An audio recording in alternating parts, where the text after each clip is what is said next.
Hey guys, I'm Ancient Designs and welcome back to my YouTube channel. So you've seen me do a few progress pieces on some undergarments for my Snow White cosplay. And now it's time to work on the next piece. So I've done the corset, I've done the other undergarments like the chemise and the drawers. It is now time to get to the hoop skirt. So for the hoop skirt, this is something I've not done before. It's something I'm a little less familiar with compared to the other garments. I've made a corset before, and I've made things similar to the chemise and drawers. As for the cage crinoline, it's a little bit different. The most similar thing I've ever made to it is actually my duct tape and steel strapping version of a hoop skirt that I made for my Lissa cosplay. Photos here, and I actually have a photo of it back there as well. But that wasn't exactly made the same way that you would normally make a sewn hoop skirt. That was mostly controlled by duct tape and was meant to look like a metallic steel cage.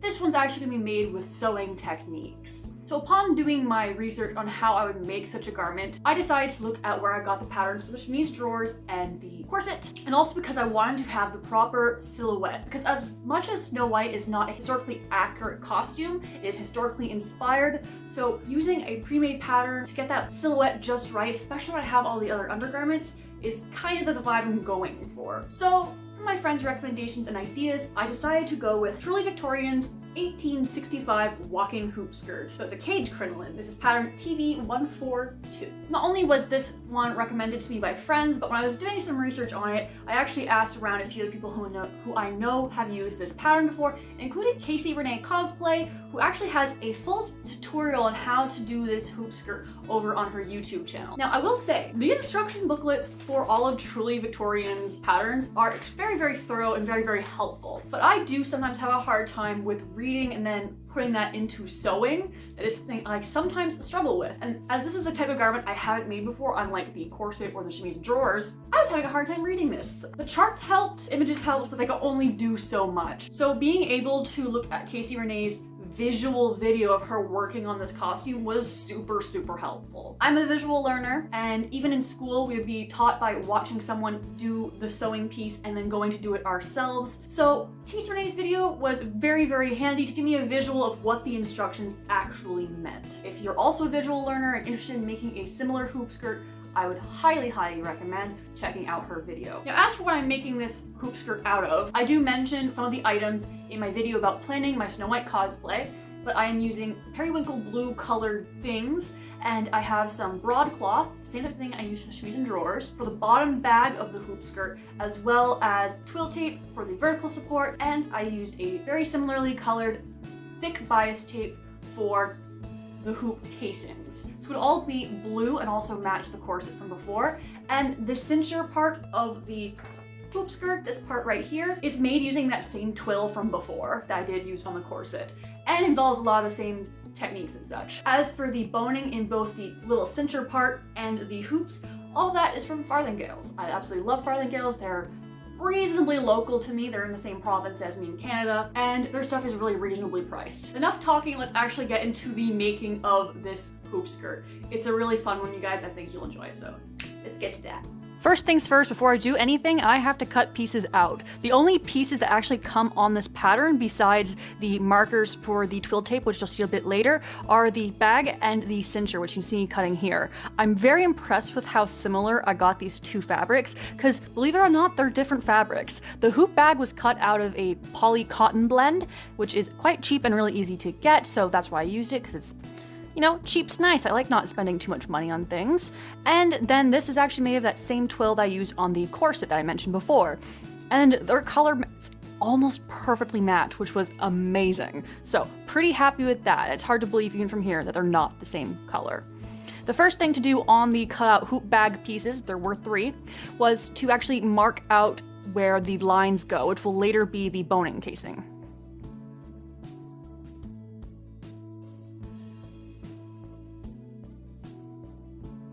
The first thing to actually sew on this garment was to actually put the hoop bag pieces together. Those 3 pieces I mentioned before, I had to put all the seams together into a long line, and then I would sew it in half to make it into a very long tube. You can see here those seam allowances from before, from when I sewed the seams together, and that I have stitched them all down with a zigzag stitch so I can keep that seam allowance out of the way when I'd eventually feed the hoops through there. Right now you can't see the lines that I drew on because they're on the outside of the garment, and this will be the inside. And this was a very long piece, and I did have to pull it all inside out, and I just thought it kind of looked funny and was very entertaining. I basically had to stick my entire arm up there to get it to be inside out. But now you can see those lines showing up again, as you can see if you look very carefully in the reddish pink color.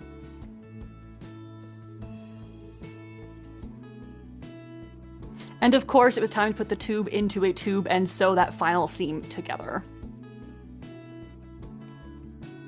Now with the hoop bag completely constructed and nicely pressed so it's nice and crisp, as you can see here, it's time to put in the boning casing channels or the little lines from before, just stitching those together to make what would eventually hold the boning later on.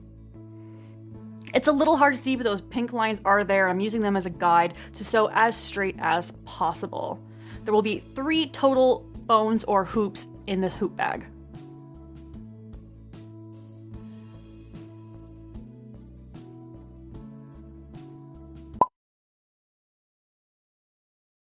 And then I lost footage of sewing all the center seams together and drawing lines onto twill tape.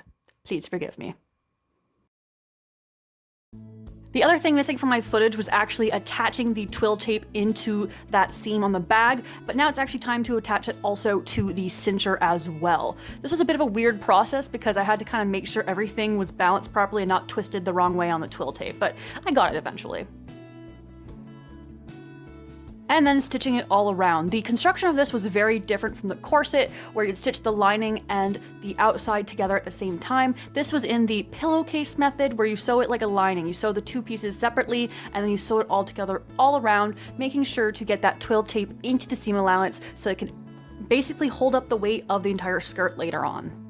The cincher does a great job at distributing the weight throughout my waist area.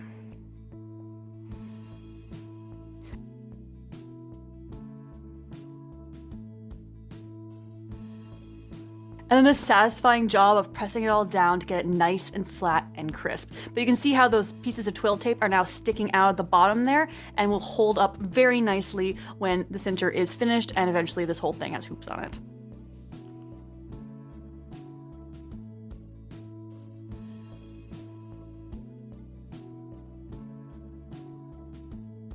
So my hoop skirt is now in this form over here. I've attached a twill tape on the inside as instructed. It's not on the instructions, but it shows on the diagram. So I put one in there just to make it stronger. I now have like this squid looking thing. Hoop skirts look funny without the hoops, you guys. And off camera, I've gone and prepared my bones. Now I don't have any just flat steel stays, but I do have spiral steel boning, so that's what I'm going to use, even though it's not the most perfect option, but it will work, and it is something that I have on hand. And you know, if I can save a few bucks on something I already have and already purchased for this costume, I'm going to. So now I'm going to make some little boning channels over on my little cincher here, on the side seam and back seam and at the very center front, and then put those little bones in there, and it'll be nice and strong and work really well on my other piece. So yeah, I'm gonna do that.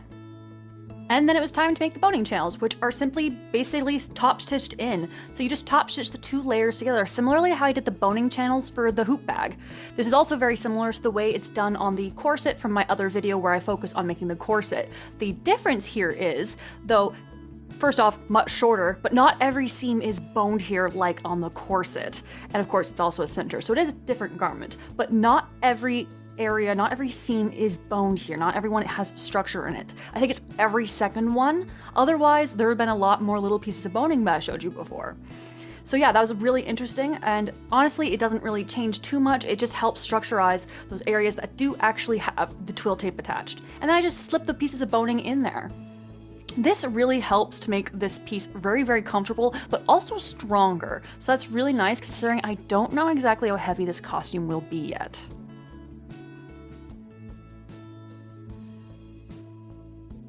But just because there are bones, that does not mean that the whole cincher is done yet, friends. So you have to finish up the top, which means it's time for some bias tape. And I love putting on some bias tape. It's really handy to do. It's pretty quick now that I have this really nice iron, which I got back at the beginning of the year. I love this thing. It works so well. I adore it. And I really like a nice bias tape finish on a garment. Of course, I couldn't bias tape finish the bottom because that's where those twill tapes are hanging out, but I could at the top. And it's just a really nice way to finish things, and it also ties well into my corset once again. We love everything tying together, even though these are garments that won't even be seen on the final costume.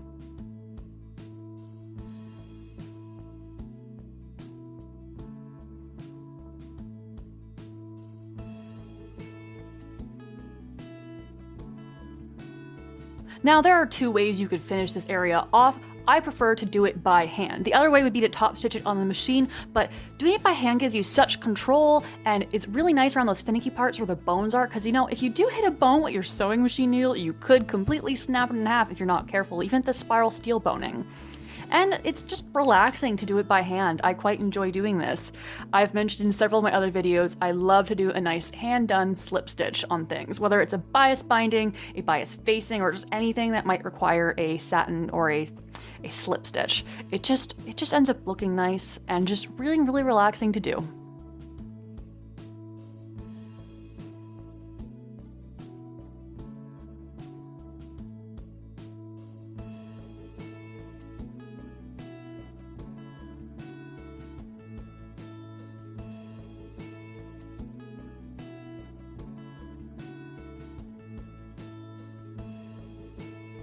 So now the main part of the center is done, which means it's time to get some grommets in there. Here you can see me just marking it up based on the pattern.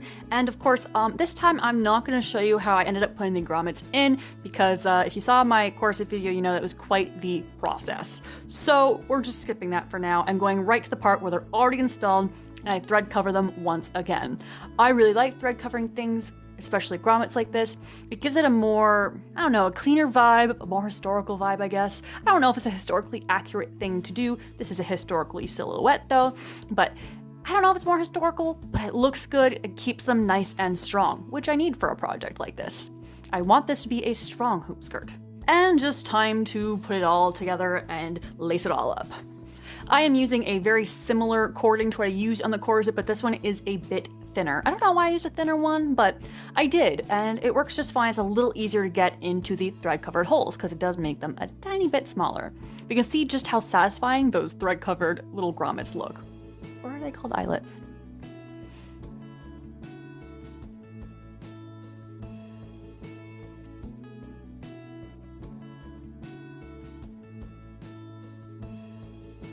So now that my little cincher is all finished and sitting funny on my dress form, I have it all just kind of on my dress form, and it looks absolutely hilarious because it's just kind of drooping there instead of being a round circle. But you know, we're gonna get to that point once I can get my hooping cut. But for now, I'm going to go to the bias tape that I purchased, which isn't an exact color match, but I mean, it's pretty darn close.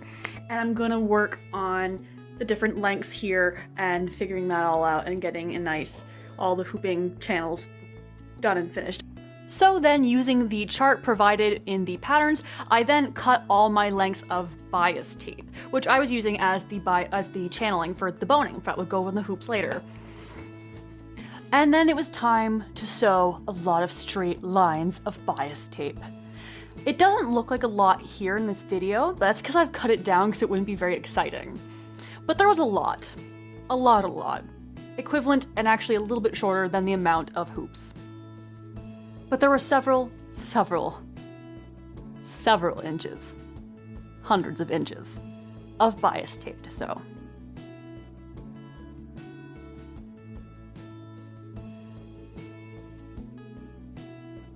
So I paused on my progress on the hoop skirt and went to see my parents, got some photos of my Milan cosplay, and using some of their tools, because my tools are very weak, I got all my hoop boning all cut.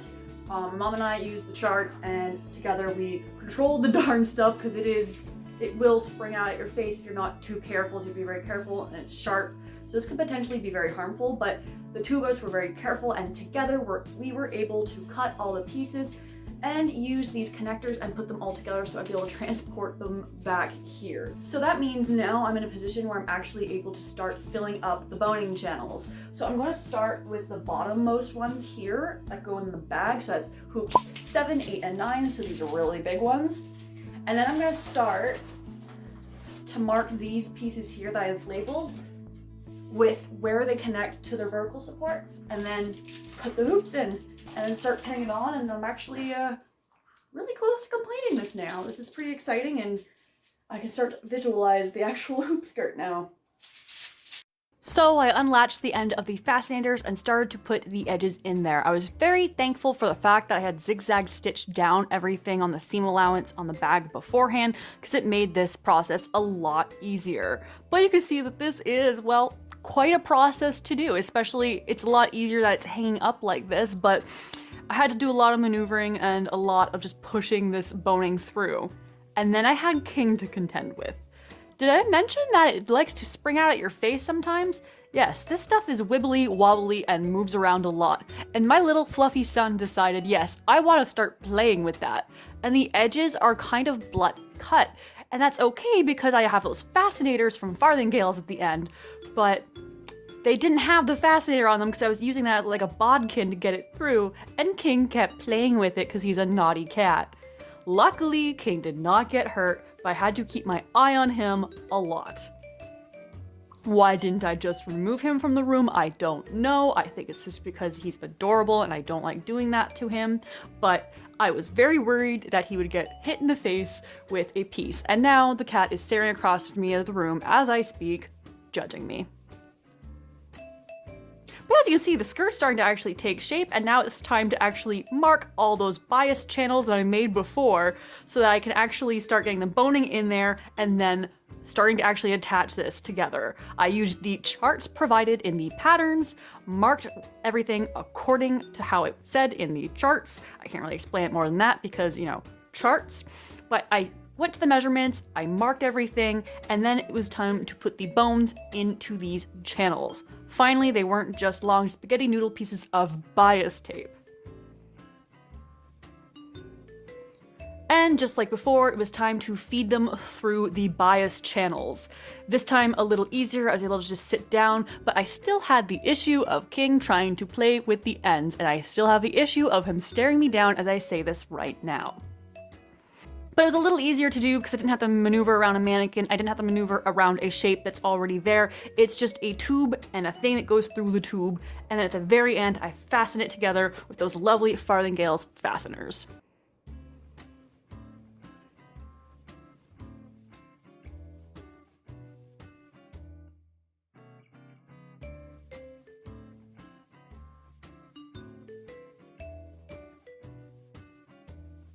Once all my hoops were constructed, it was time to pin it to the skirt that is already made and on my mannequin.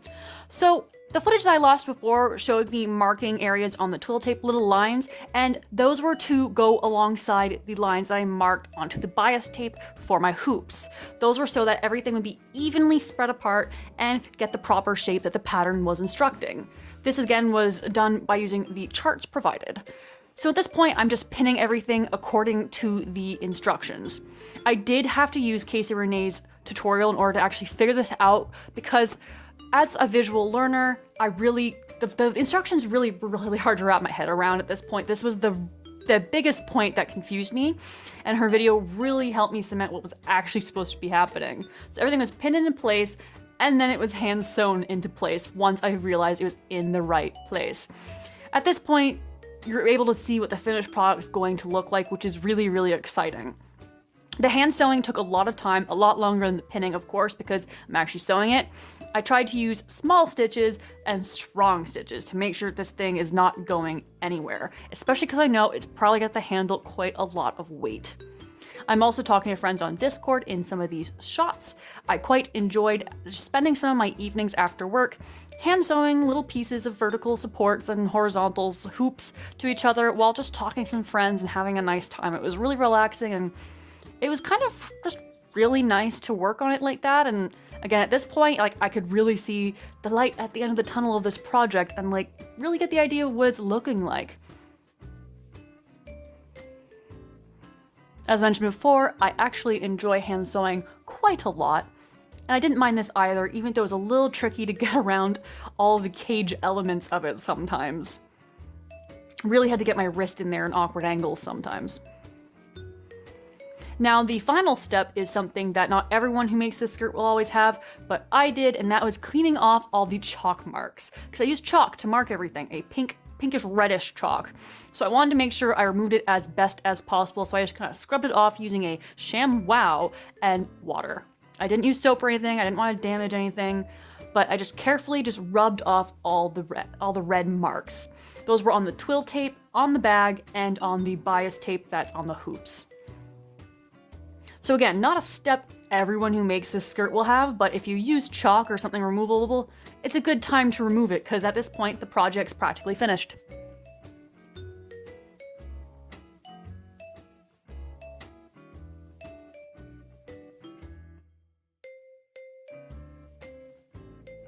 And with that, the entire hoop skirt is now completed in its final form. Something I did add on before I actually finished the whole thing completely that I did not get on tape was I added some little bows to the bottom here. It was mostly because I just kind of wanted to add a little pizzazz, a little something, especially because I added little bows to the chemise earlier. I thought it would just be kind of fun, and then if, the skirts kind of flop around and move around and, you see a bit of the hoop, I think it'd be kind of fun just to have little bows showing. And I just kind of like adding little things, and I just had like just enough ribbon to do that nice little detail. So yeah, where all the vertical supports are, there's a nice little bow there. All in all, very, very happy with this skirt. It takes up most of this room, so that's a thing. I am absolutely in love with the shape of it, I've gotta say. It's got that perfect bell, it's not too A-line, and it's really, honestly, I'm really just happy with it. This project was a lot of fun and a lot of learning at the same time, as I haven't made such a garment before. But I did enjoy it a lot, and I'm looking forward to making the next pieces, which would be the petticoat, because you can't just go right into the gown.